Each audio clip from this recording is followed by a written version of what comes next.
ලියාපදිංචි වීමට ඔබේ වාහන අංකය ඔබේ වාහන අංකය ඇතුළත් කරන්න. සාර්ථක වූ පසු QR කේතය පෙන්වා ඒත්ම ලබා ගන්න. ඔයාලා හැමෝම දන්නවා දැන් මේ අතර අලුතෙන් QR කෝඩ් එක හඳුන්වා දීලා තියෙනවා නැවත වතාවක් ඉන්ධන ලබා ගැනීමට. ඉතින් මේක මට අදාළ දෙයක් නොවුණා. ඉතින් මගේ EV වාහනයක් තියෙන හින්දා ඒක ඔයාලට වැදගත් වෙනවා අනිවාර්යෙන් මේ කාරණාව. ඉතින් මම මේක ඔයාලත් එක්ක ෂෙයා කරගන්න කැමති නම් මොකද මේ හැමෝටම මේ ප්‍රශ්නයක් තියෙනවා මේ දවස්වල මේක කරගන්නේ කොහොමද කියලා තාම හදාගන්න නැති අයත් ඉන්නවා. ඉතින් ඇත්තට මෙතන මේ නිවුස් එකේ හැටියට මේක මේ රජයෙන් නිකුත් කර නිවේදනයක්. මේක වලට 14 වෙනිදා මධ්‍යම රාත්‍රියේ සිට ඔයාගේ හිමිකාරීත්වය දුරකථන අංකය වෙනස් නොවූ ඒවට මෙන්න මේ තියෙන ලින්ක් එක මම මේ ටික ඩිස්ක්‍රිප්ෂන් එකේ දාන්නම්. මේ ඔයාගේ අලුත් QR කෝඩ් එක මේ ගන්න පුළුවන්. يعني තිබ්බ කෝඩ් එක මම නැවත වතාවක් ගන්න පුළුවන්.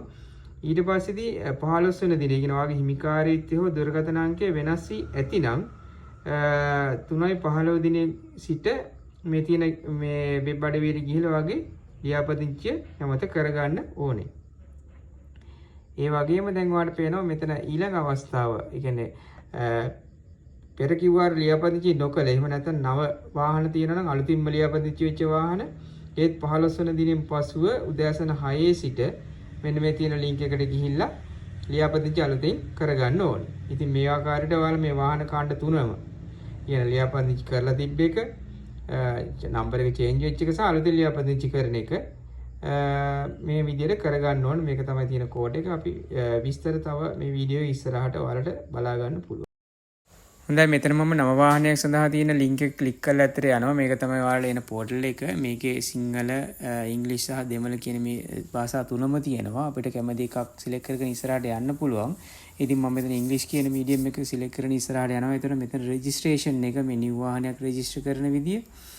ඊට පස්සේදී ඇත්තට මෙතනින්ම අපි අනිත් මේ අයිකන් එක හරහා අනිත් ටැබ් එක හරහා අපිට පුළුවන් තියෙන වාහනේ වා රෙජිස්ටර් කරලා මේ වෙනකොට තිබ්බ වාහනේ QR කෝඩ් එක ඩවුන්ලෝඩ් කරගන්න පුළුවන්. වාගේ දුරකථන අංකය සහතික කරලා. එතන එතකොට අපි දුරකථන අංකය මෙතන එන්ටර් කරලා අපිට ඇත්තට එන OTP නම්බර් එකක්. ඒක OTP නම්බර් එක අපි එන්ටර් කරගෙන පස්සේ මෙතන යාලා අපිට දැනට තියෙන. ඒ කියන්නේ ඔයාගේ වාහන නම්බරය, ඔයාගේ ID නම්බරය සහ ටෙලිෆෝන් නම්බරය තුනම නිවැරදි නම් ඔයාලට තියෙන QR කෝඩ් එක ලබා ගන්න පුළුවන්.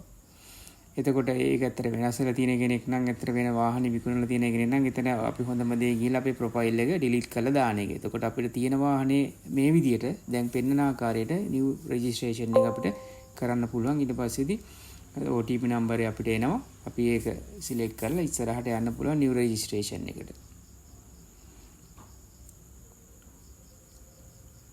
එතන මෙතන අපි ඩීටේල් ටික එන්ටර් කරනවා. අපේ නම, ඇඩ්‍රස් එක ක්ලික් කරලා අපි next කියන එක හරහා ඉස්සරහට යන්න ඕනේ. ඊට පස්සේ අපිට තව මෙනු එකක් එනවා. ඒතර මේ මෙනු එක හරහා අපිට වාහනේ ඩීටේල් ටික එන්න පුළුවන්. මෙතන vehicle number එක ඉංග්‍රීසි අකුරු ටික, ඊට පස්සේ normal numeric numbers ටික, ඊට පස්සේදී අපිට මෙතන වාහනේ කාර් එකක්ද මොකක්ද කියන එක දෙන්න ඕන. බයික් එකක්ද කියන එක. චෙසි නම්බර් එක මෙතන අනිවාර්යෙන් අපි එන්ටර් කරන්න. මොකද වාහනේ RME එක හරහා වෙරිෆිකේෂන් එක වෙන්නේ මේක හරහා. ඊට පස්සේ වගේ වාහනේ ඩීසල්ද පෙට්‍රල් කියන එක ක්ලික් කරලා ඉස්සරහට ගියාම අපිට එනවා 19 මෙසේජ් එකක් මේ වගේ අපේ සාර්ථකයි අපේ රෙජිස්ට්‍රේෂන් එක කියලා. එතන පොඩි වෙලාවක් අපිට ගියයින් පස්සේ යාලා QR කෝඩ් එක අපිට මෙතන ස්ක්‍රීන් එකට දෙනවා. ඒතකොට ඔයාලට මේක ඩවුන්ලෝඩ් කරගන්න සේව් කරගන්න පුළුවන්. මේ කියන නිල් පාට අයිකන් එක සහ කොළ පාට අයිකන් එකෙන් මේක ඔයාගේ මොබයිල් එකට මෙසේජ් එකක් ඉදිරි ගන්න පුළුවන්. නිල් පාට කියන ටැබ් එක ක්ලික් කරාම මේ දකින්න ආකාරයට සක්සස්ෆුලි ඒක QR කෝඩ් එක ආවා.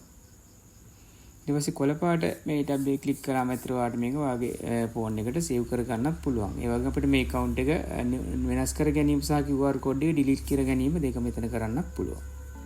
දැන් මේ වගේ නැවුම් තොරතුරු දැනගන්න අපේ Bright Path channel එක ඇත්තට subscribe කරලා තියාගන්න. ඉතින් ඔයාලගේ like එක comment එක අපිට වැදගත් වෙනවා ඉස්සරහට යන්න. ඉතින් හැමෝටම සුබ දවසක් වේවා.